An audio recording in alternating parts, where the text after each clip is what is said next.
Hello, my friends. Welcome back to the ThePCelitist. My name is Woodsie. My name is Shepard. And today we're talking about one of my crazy theories that I have. And, Shepard knows them well, because he has to take the brunt of most of them. Theories need to be based in some way on evidence, don't they? And you just pull stuff out of your... Not my theories, I don't. Right. But usually I come up with a theory. Shepard points out all the cracks in the theory. Then I fill in those cracks with, you don't know what you're talking about. And then we do a video. Yes. And we're about 90, 95 videos in, so it's been working well for us so far. Right. Yes. Exactly. So what is your crazy theory today? My crazy theory today is that deep gameplay and fun sometimes butt heads and are not always the same thing. And I came to this conclusion because we were recently on a roundtable with True PC Gaming, and we were talking to a guy from Good Old Gaming. What's his name? Trevor Longino from Good Old Gaming and Clint Basinger from Lazy Game Reviews. Right. And if you want to find that roundtable, by all means, go to truepcgaming.com and find it. Right. It's also on our channel. It is. But you could go to True PC Gaming. Yes. Anyway. Where we also produce content. Go there. Possibly by the posting of this video, you'll see a review of StarCraft 2 Heart of the Swarm by you By and us, yes. Exactly. So, you Anyway. can do that. Anyway, so we were talking about old games, and oftentimes when we talk about old games, we talk about how classic they are and how great they were, but it's also very easiest for us to kind of get into these modes where we're critiquing the old games and go, man, remember how difficult that was in that game, or how you had to run across the world, there was no fast traveling. Yeah, or if you could just change this about that game, it would have been the perfect game. We do a lot of Sunday morning quarterbacking of these games that we haven't played in 10 years. Exactly.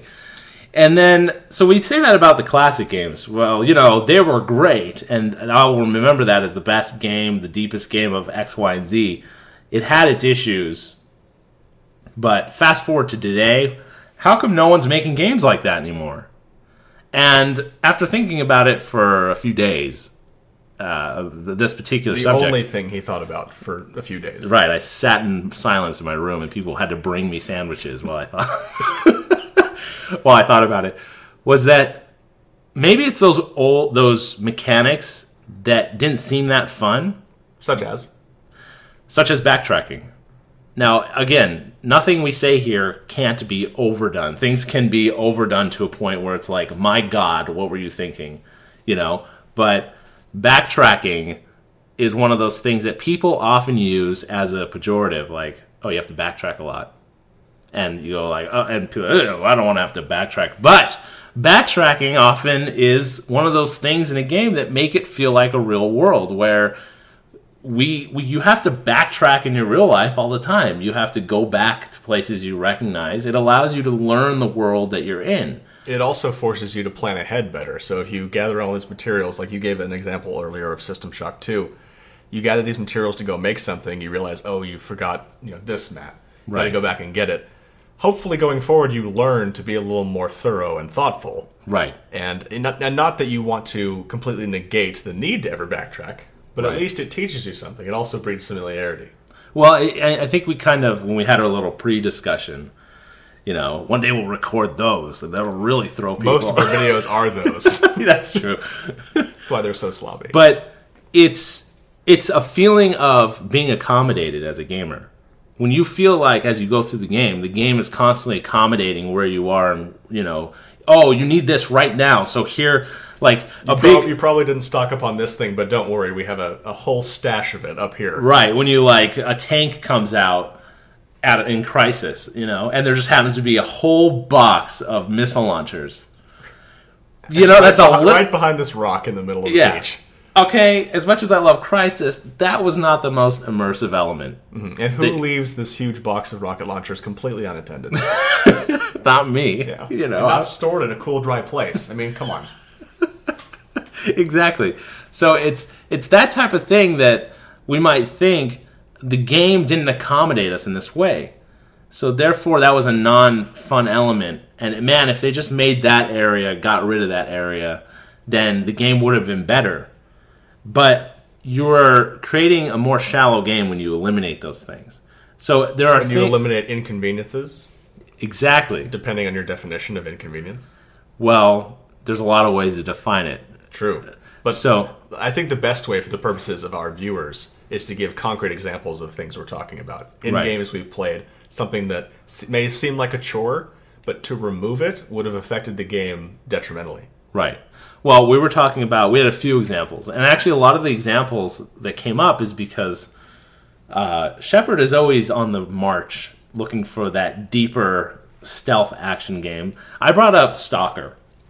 We were talking about, like, if you were looking at a base and you were looking for the best way to enter the base, and say, just naturally, the way the game was designed, you enter the area from the north. Sorry. You enter the area from the north, but the easiest way to get in is on the south side, and it's a huge base, and it'll take you 10 minutes to kind of sneak around and get to the back. Is that the most convenient thing? Is that the most fun thing to do as a gamer? Especially if they don't give you any sense that you not should take a look around, but that you can.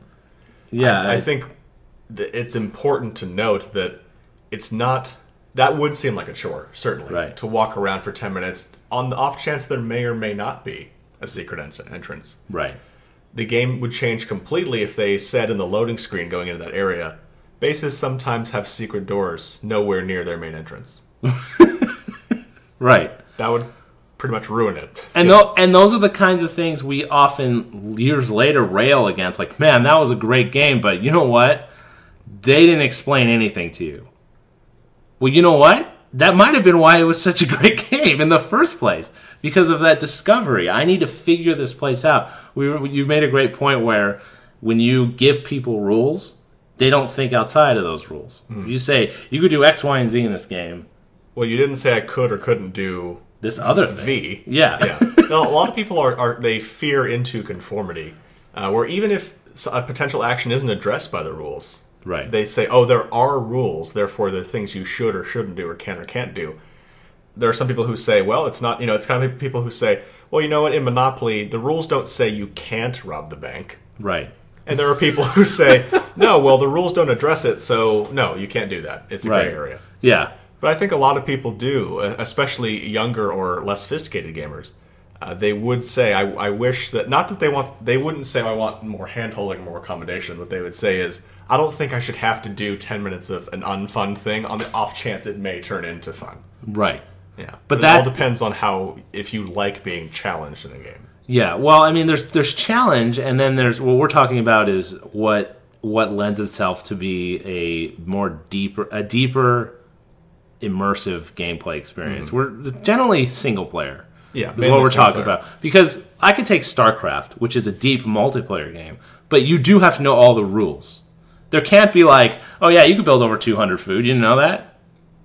You have to kind of know, what the rules are. But there was that first time we all remember, where you're like, oh, I'm just going to keep building Marines until forever.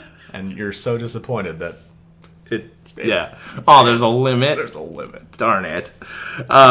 So those types of games, you need to know the rules, but that's not why you're there. You're there for the challenge of the game, literally the game, an immersive experience. They're trying to. This is real life. You are this guy. You're lost on an island. You're Sam Fisher. You're this secret agent guy. So to be immersed, it needs to be more realistic. And if the game is constantly accommodating in trying to eliminate any unfun elements, you're not having fun right now? You're not having fun watching this guard? Well, you know what? We're going to really simplify his patrol pattern so you don't have to watch him that long. Because that's not fun. Yeah, all I got to do is watch him for a maximum of 45 seconds, and you'll know he only goes from point A to point B, never stops for too long at either.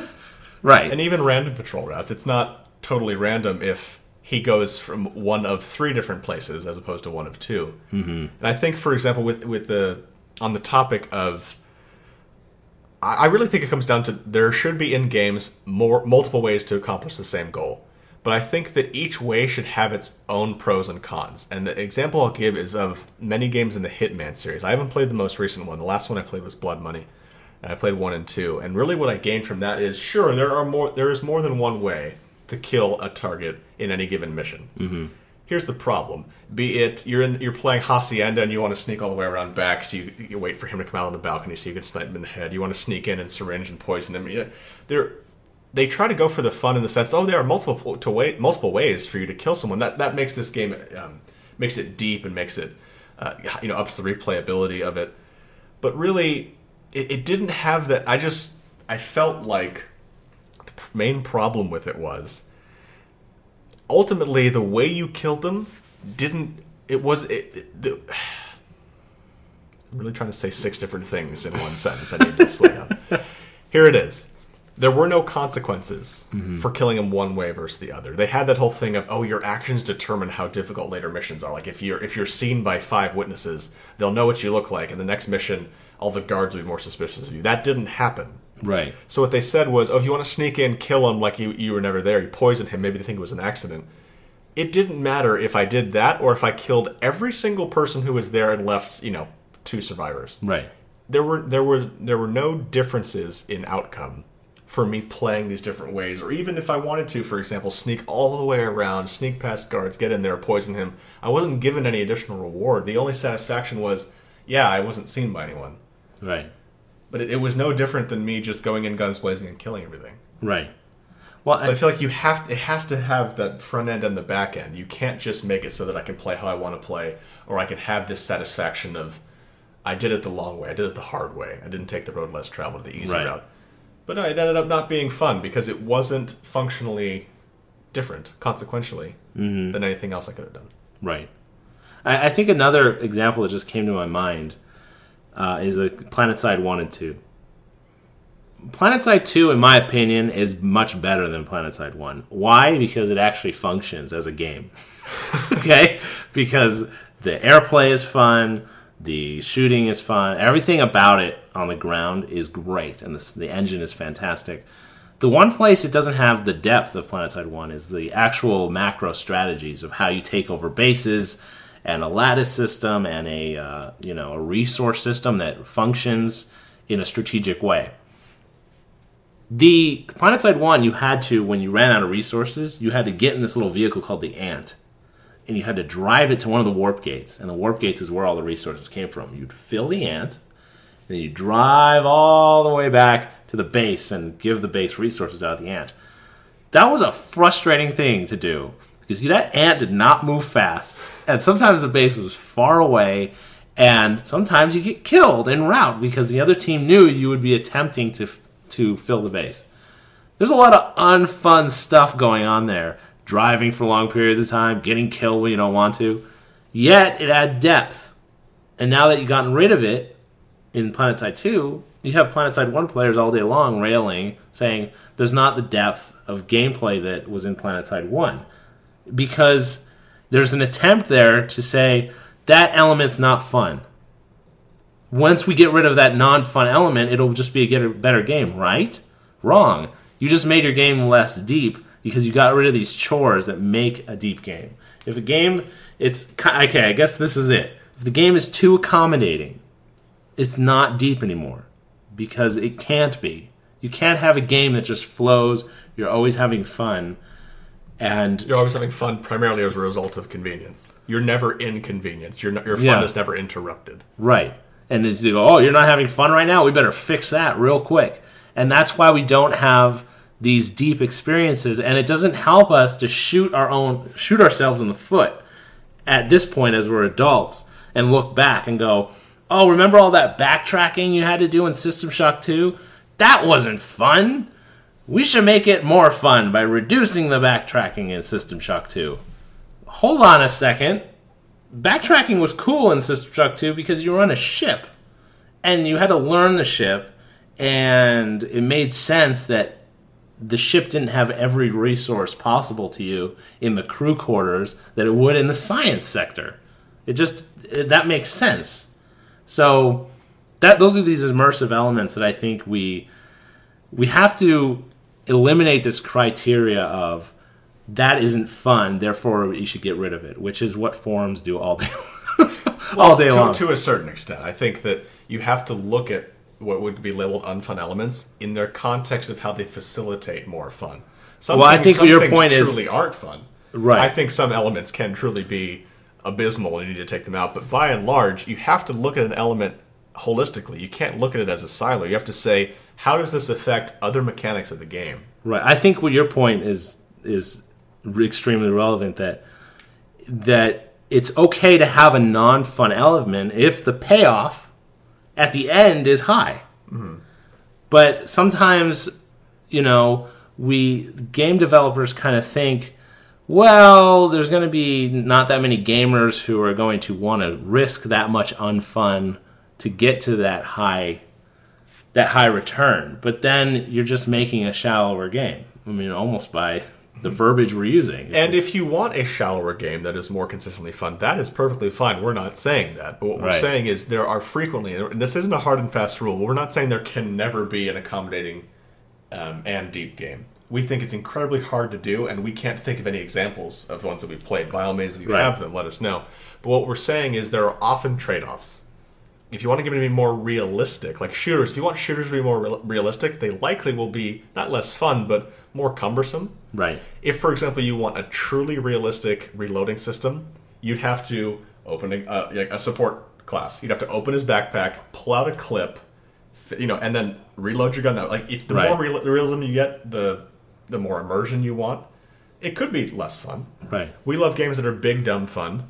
And that part of that is because we're not bogged down by the technical details. Right. So really the main point here is there are trade-offs, and we do think that the more accommodating a game is, the more convenient it is for the player, the more shallow it is. I think it could be put down as a rule because you can just see it in the spectrum of arcadey to simulator. Mm-hmm. Arcadey allows you to fly a jet. Because the fun of flying a jet... Even with a mouse. Because the fun of flying a jet is flying and shooting, right? Mm-hmm. So we're just going to get rid of all those unfun elements of learning how to fly a jet. Such as worrying about stalling. Right. Exactly. Or G-forces and blacking out. Right. But no one would claim that, Tom Clancy's Hawks or what have you is more immersive than a true simulator. Why? Mm-hmm. Because you're actually learning something, you're mastering something that might not be fun to learn. It might not be fun to learn what all these controls do, but if that is a challenge you enjoy, or if you're just going to try to say, I'm going to get over this hump and do it, you're going to have more of a payoff at the end, because at the end, I've learned how to do something really spectacular. Mm-hmm. So it is almost a direct rule. The more you try to save the gamer from learning something, the shallower your game is going to be. Mm-hmm. So I think we just have to be careful as adult gamers to look backward and say, like, man, that element in whatever game that wasn't really that fun, well, that shouldn't be your criteria at all times. How did it affect the rest of it? Did it serve a purpose? Did it serve a purpose? Yeah, and we need to also, as I said before, we need to distinguish between broken mechanics and mechanics that just don't seem fun. Because we're not saying that if it's not fun, that doesn't mean it's still good and it still belongs in there because it's a means to something else. Right. Yeah, we're not talking about broken. Yeah, some things are just broken or terrible. But what we're looking for from you, now that we turn it over to you, is examples. And, we always ask multiple things, usually when we do a discussion that is this meaty, from you, the listeners. Do you know examples of games that fit exactly what we're talking about, where, especially if it's a series, for example, where you saw a progression from one to the next, where you felt that they sacrificed depth for convenience, for accommodation, whatever word you want to use? Prediction, someone's going to say Dragon Age, but keep going. Or do you know games where they have managed to find that balance, where a game feels very deep, it's also very accommodating? And it may also be that, what are your personal preferences? Right. We tend to like very deep games that are very challenging, that at times may feel like a chore, but there is a payoff. We think Crysis, for example, is one of the reasons why we love it so much. Right. It had those elements very strongly. I think, if I could just interject real quick, that is good advice, because it's good to understand where you stand, where you are. Mm-hmm. But there's an objective scale too. Like, I like a certain amount of depth, like your X-Wing, but I generally don't like simulators. Now, I'm not going to ever claim that. I would say a simulator is far more immersive than X-Wing. Yeah. But I know where my personal maximum fun limit is. Mm-hmm.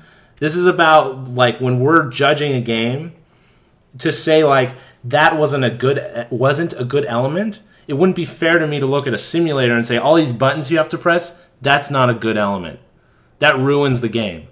No, it's a deep game. It's not my I'm not up on that scale. I want my shooters to be simulators, but not my flight. Not I won't say flight sims. My air combat games. Right. Yeah. So it's good to know what the scale is objectively, and then where you sit in it. Exactly.